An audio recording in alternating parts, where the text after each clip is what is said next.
नमस्कार मंडळी, श्री स्वामी समर्थ. आपल्या आर के टिप्स या मराठी यूट्यूब चॅनलवरती तुमच्या सर्वांचे खूप मनापासून स्वागत आहे. आदित्य रानूबाई, तुमची कहाणी ऐका. आज आहे पौष महिन्यातला रविवार, सूर्यनारायणाचं व्रत करण्याचा दिवस. हे व्रत करत असताना आपल्याला आदित्य रानूबाईची कथासुद्धा वाचावी लागते किंवा ऐकावी लागते आणि ती कुणाला तरी सांगावी सुद्धा लागते. तर आजच्या व्हिडिओमध्ये मी तुम्हाला आदित्य रानूबाईची कथा सांगणार आहे. तुम्ही देखील श्रवण करा किंवा तुम्ही देखील वाचन करू शकता. ऐका आदित्य रानूबाई, तुमची कहाणी. आटपाट नगर होतं. त्या नगरात एक ब्राह्मण होता. तो नित्य समिधा, फुलं, दुर्वा आणायला रानात जात असे. तिथं नागकन्या, देवकन्या वसा वसत होत्या. ब्राह्मणानं विचारलं, काय ग बायांनो, कसला वसा वसता? तो मला सांगा. तुला रे वसा कशाला हवा? उठशील मासशील, घेतला वसा टाकून देशील. ब्राह्मण म्हणाला, उतत नाही मातत नाही, घेतला वसा टाकीत नाही. तेव्हा त्या म्हणाल्या, श्रावण मास येईल तेव्हा पहिल्या आदितवारी मौन्यानं उठावं, सचळ स्नान करावं, अग्रोदक पाणी आणावं, विड्याच्या पानावर रक्तचंदनाची आदित्य रानूबाई काढावी. 6 रेगांचं मंडळ करावं, 6 सुतांचा तातू करावा, त्याला 6 गाठी द्याव्या, पान फूल वाहावं, पूजा करावी, पानाचा विडा, फुलांचा झेला, दशागांचा धूप, गुळ खोबऱ्याचा नैवेद्य दाखवावा. 6 मास चाळावी, 6 मास पाळावी, मागी रथ सप्तमी संपूर्ण करावं. संपूर्णाला काय करावं? गुळाच्या पोळ्या, बोटव्यांची खीर, लोणकड तूप, मेवणं जेव सांगावं. असेल तर चिरचोळी द्यावी, नसेल तर जोडगळ सरी द्यावी, ती नसेल तर 2 पैसे दक्षिणा द्यावी आणि आपल्याच वंशाचं उद्यापन करावं. असा वसा ब्राह्मणानं केला. त्याला सूर्यनारायण प्रसन्न झाला. भाग्यलक्ष्मी आली. तेव्हा राजाच्या राणीने ब्राह्मणाला बोलावून धाडलं. ब्राह्मण जाते वेळेस भिवू लागला, कापू लागला. तेव्हा राजाच्या राणीनं सांगितलं, भिवू नका, कापू नका. तुमच्या मुली आमच्या येथे द्या. आमच्या मुली गरिबाच्या तुमच्या घरी कशा द्याव्या? दासी कराल, बटकी कराल. राणी म्हणाली, दासी करीत नाही, बटकी करीत नाही. राजाची राणी करू, प्रधानाची राणी करू. मार्गेश्वराचा महिना आला. ब्राह्मणानं लगीन करून मुली दिल्या. एक राजाच्या घरी दिली, दुसरी प्रधानाच्या घरी दिली. गेल्या पावली मुलींचा समाचार घेतला नाही. 12 वर्षांनी समाचारास ब्राह्मण निघाला. राजाच्या घरी गेला. लेकीनं बसायला पाट दिला, पाय धुवायला पाणी दिलं. बाबा बाबा, गूळ खा, पाणी प्या. गूळ खात नाही, पाणी पित नाही. माझी कहाणी करायची आहे ती तू ऐक. तुझी कहाणी ऐकायला मला वेळ नाही. राजा पारधीला जाणार आहे, त्याला जेवायला उशीर होईल. तोच त्याचे मनात राग आला. तेथून निघाला, प्रधानाच्या घरी गेला. तिनं पाहिलं, आपला बाप आला म्हणून बसायला पाट दिला, पाय धुवायला पाणी दिलं. बाबा बाबा, गूळ खा, पाणी प्या. गूळ खात नाही, पाणी पित नाही. माझी कहाणी करायची आहे ती तू अगोदर ऐक. तुझी कहाणी नको ऐकू तर कोणाची ऐकू? घरात गेली, उतरडीची 6 मोती आणली. 3 आपण घेतली, 3 बापाच्या हातात दिली. त्याने मनोभावे कहाणी सांगितली. लेकीनं चित्तभावे ती ऐकली. नंतर जेवून खाऊन बाप आपल्या घरी आला.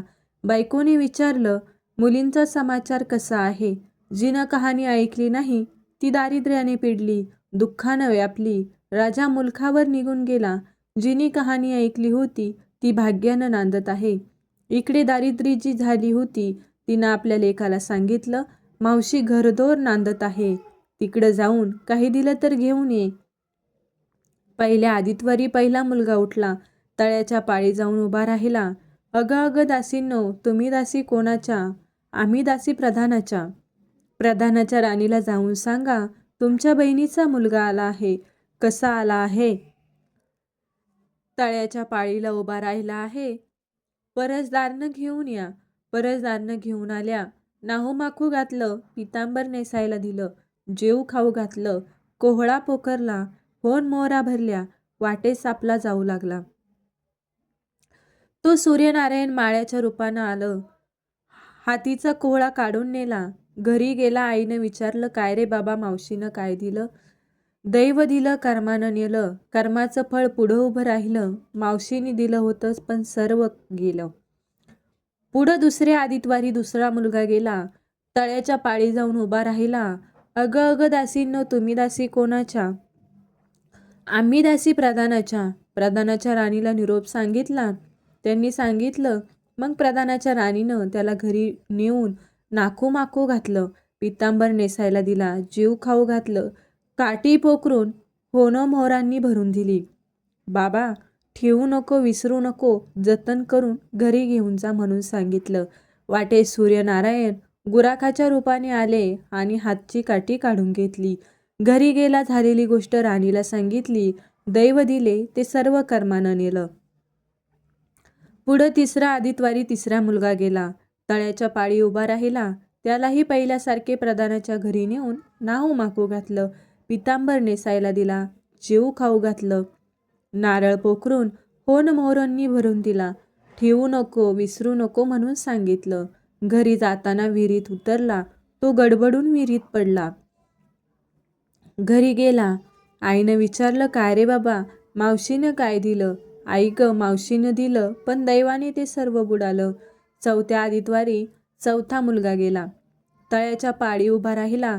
त्यालाही प्रधानाच्या राणीनं घरी नेऊन नावमाकू घातलं, पितांबर नेसायला दिला, जेऊ खाऊ घातलं. त्याला दह्याची शिदोरी होना मोहरा घालून बरोबर दिली. सूर्यनारायण घारीच्या रूपानं आलं आणि हातची शिदोरी घेऊन घेऊन गेले. घरी गेला. आईनं विचारलं, काय रे बाबा, मावशीनं काय दिलं? आई, मावशीनं दिलं पण दैवाने ते सर्व नेलं. पाचव्या आदितवारी आपण उठली. तळ्याच्या पाळी उभी राहिली. दासीनं तिचा निरोप तिच्या बहिणीला सांगितला. बहिणीनं तिलाही परसदारानं घरी नेलं, नाहूमाकू घातलं, पाटच बसायला दिला. प्रधानाची राणी आदितवाराची कहाणी करू लागली. काय वसा करतेस तो मला सांग. बहीण म्हणाली, अगं अगं चांडाळणी, पापिनी, बापाची कहाणी ऐकली नाहीस म्हणून तुला दारिद्र्य आलं. राजाच्या राणीनं विचारलं, याला बहिणीच्या घरी राहिली. श्रावणास आला. सांगितल्याप्रमाणे सूर्यनारायणाची पूजा केली. इकडे राजाला भाग्य आलं. राजानं बोलावू धाडलं. मावशी मावशी, तुला छत्र आली, चांबरं आली, पाईक आले, परवर आले. मला रे पापणीला छत्र कुठली, चांबरं कुठली, पाईक कुठले, परवर कोठे? बाहेर जाऊन दाराशी बघतात, तो राजा बोलावू आला आहे. राजा आला तशी घरी जायला निघाली. एकमेकींना बहिणी बहिणींनी आहेर केलं. वाटेनं जाऊ लागली. पहिल्या मजलेत स्वयंपाक केला. राजाला वाढलं, मुलांना वाढलं, आपलं पान वाढून घेतलं. तो कहाणीची आठवण झाली. करारे हाकारा, पिटारे डांगोरा, नगरात कुणी उपाशी आहे का याचा शोध करा. तुझ्या बाईची कहाणी ऐकून मला काय फळ, माझं पोट भरलं पाहिजे असे म्हणून तो राणीकडे आला. तशी 6 मते राणीने देऊन 3 त्याला दिली. 3 आपल्या हातात ठेवली. मनोभावे कहाणी सांगितली. चित्त भावे त्याने ऐकली. त्याची लाकडाची मुळी होती, ती सोन्याची झाली.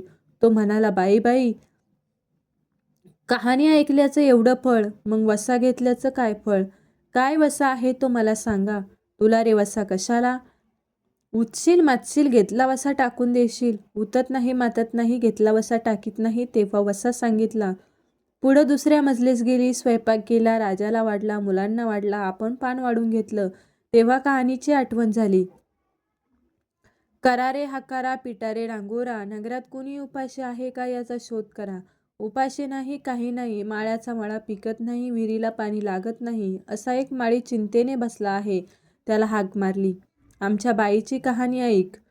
तो आला. राणीनं 6 मत्ते घेऊन 3 आपण घेतली, 3 माळ्याला दिली. राणीनं कहाणी मनोभावे सांगितली. चित्तभावे माळ्याने ऐकली. माळ्याचा मळा पिकू लागला, विहिरीला पाणी आलं.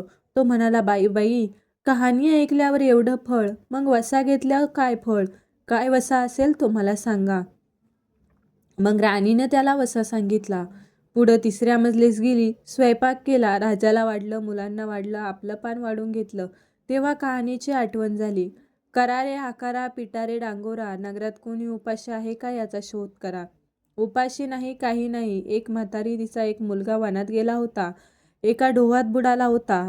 एका सर्पानं त्याला खाल्लं होतं. त्यामुळे ती चिंताक्रांत बसली होती. तिला म्हणाले, आमच्या बाईची कहाणी ऐक. ती म्हणाली, कहाणी ऐकून मी काय करू? मी मुलासाठी रडत आहे. बरं येते. मग ती राणीकडे आली. राणीनं पहिल्याप्रमाणे तिला कहाणी सांगितली. चित्त मनोभावाने तिने ऐकली. तिचा मुलगा वनात गेला होता, तो आला. डोहात बुडाला होता, तो आला. सर्पानं खाल्ला होता, तोही आला. ती म्हणाली, बाई बाई, कहाणी ऐकल्याचं हे फळ, मग वसा घेतल्याचं काय फळ? काय वसा? तो मला सांगा. मग राणीनेही तिला वसा सांगितला. पुढे 4थ्या मजलेस गेली. स्वयंपाक केला. राजाला वाढलं, मुलांना वाढलं, आपलं पान वाढून घेतलं. तेव्हा कहाणीची आठवण झाली. करा रे हाकारा, पिटा रे डांगोरा. नगरात कोणी उपाशी आहे का? याचा शोध करा. उपाशी नाही, काही नाही. काना डोळा, मासाचा गोळा, हात नाही, पाय नाही, असा एक मनुष्य रस्त्यामध्ये होता. त्याच्या अंगावर तांब्याभर पाणी ओतलं. पालथा होता, तो उताना केला. 6 मोत्ये होती. 3 मोत्ये त्याच्या बेंबीवर ठेवली. 3 मोत्ये आपण घेतली. राणीनं मनोभावे कहाणी सांगितली. ती त्याने ऐकली. त्याला हातपाय आले. देह दिव्य झाला. तो म्हणाला, कहाणी ऐकल्याचं एवढं फळ, मग वसा घेतल्याचं काय फळ? काय वसा, तो मला सांगा. मग राणीनं त्याला वसा सांगितला. 5व्या मुक्कामाला घरी आली. स्वयंपाक केला. सूर्यनारायण जेवायला आले. 7ही दरवाजे उघडले. लोह गळला. पाणी तापवलं. सडस पक्वान्न जेवायला केली. सूर्यनारायण भोजनाला बसले. त्यांना पहिल्या घासाला केस लागला. ते म्हणाले, अगं अगं, कोणाच्या पापणीचा केस आहे? राजेच्या राणीला 12 वर्ष दारिद्र्य आलं होतं. तिने आदितवारी वळचण खाली बसून केस विचारले. काळं चावाळं, डोईचा केस, वळचणीची काडी, डाव्या खांद्यावरून वेशीबाहेर टाकून दे. राजाच्या राणीला सूर्यनारायणाचा कोप झाला तसा कोणाला होऊ नये. ब्राह्मणाला, मोळी विक्याला, राजाच्या राणीला, माळ्याला, म्हातारीला, कोणा डोळा, मासाचा गोळा, इतक्यांना जसा सूर्यनारायण प्रसन्न झाला तसा तुम्हा आम्हाला हो. ही 60 उत्तराची कहाणी 5 उत्तरी सफळ संपूर्ण.